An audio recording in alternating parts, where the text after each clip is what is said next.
নমস্কার বন্ধুরা, সবিতা কুকিংয়ে আপনাদের সবাইকে স্বাগত। আজ একটা রেসিপি নিয়ে আসলাম, আলু বড়ি দিয়ে কাঁকড়া। তাহলে চলুন রেসিপিটা দেখে নিই।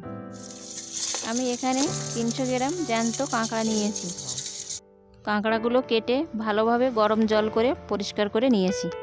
আমি এখানে 4 পিস আলু ছোট টুকরো করে কেটে নিয়েছি, আর নিয়েছি 4 টুকরো কুমড়ো আর 100 গ্রাম ডালের বড়ি। এখানে বড় সাইজের একটা টমেটো কেটে নিয়েছি কয়েকটা কাঁচা লঙ্কা, পেঁয়াজ নিয়েছি বড় সাইজের, 2 টিস্পুন জিরা গুঁড়ো নিয়েছি, 2 টিস্পুন লঙ্কার গুঁড়ো নিয়েছি, আদা রসুন বাটা নিয়েছি, স্বাদ মতো লবণ আর চাল মগজ বাটা নিয়েছি। কড়াইটা ওভেনে বসিয়ে দিয়েছি। হালকা গরম হয়ে গেলে কড়াইতে তেল দিয়ে লো ফ্লেমে বড়িগুলো ভেজে নেব।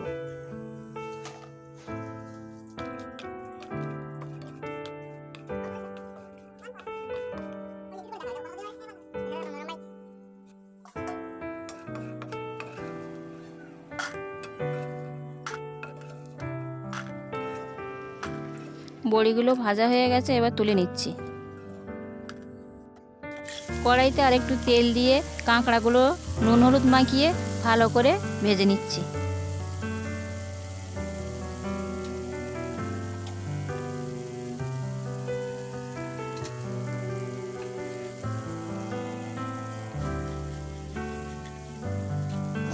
কাঁকড়াগুলো ভাজা হয়ে গেছে, এবার তুলে নিচ্ছি।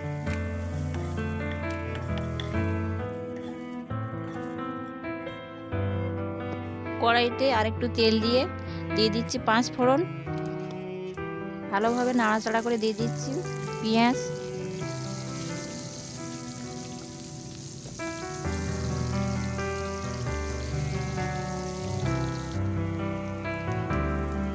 পেঁয়াজটা ব্রাউন করে ভেজে দিয়ে দিচ্ছি টমেটো।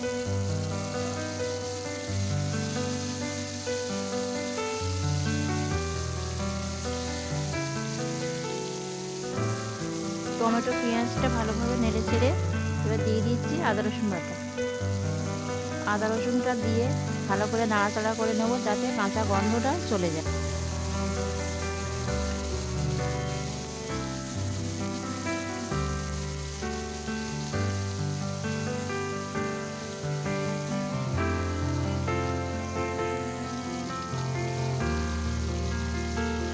এবার কাঁচা লঙ্কাগুলো দিয়ে দিলাম।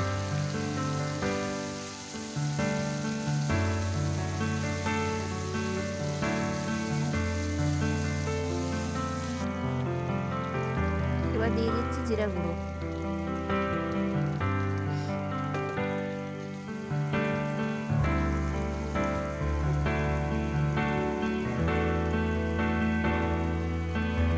এবার 2 টিস্পুন হলুদ গুঁড়ো দিয়ে দিলাম।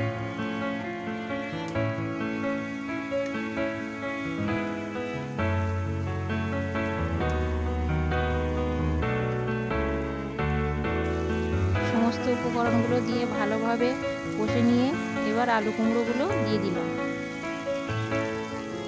আলু কুমড়োগুলো দিয়ে একটু ভালোভাবে কষে নিয়ে 1 চামচ লবণ দিয়ে দিলাম।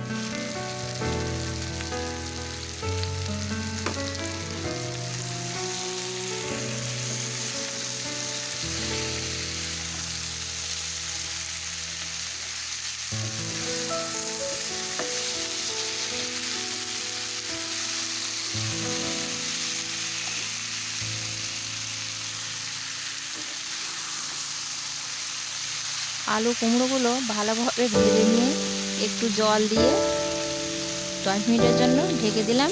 গ্যাসটা হাই ফ্লেমে দিই।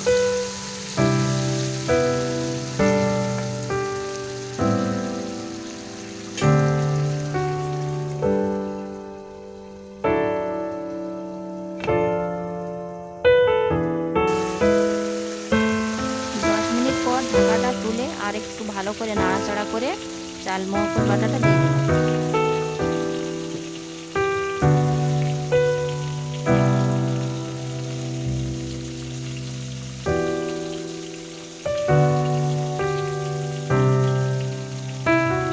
চাল মগজটা দিয়ে ভালোভাবে নাড়াচাড়া করে এবার জল দিয়ে দিচ্ছি।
করবেন।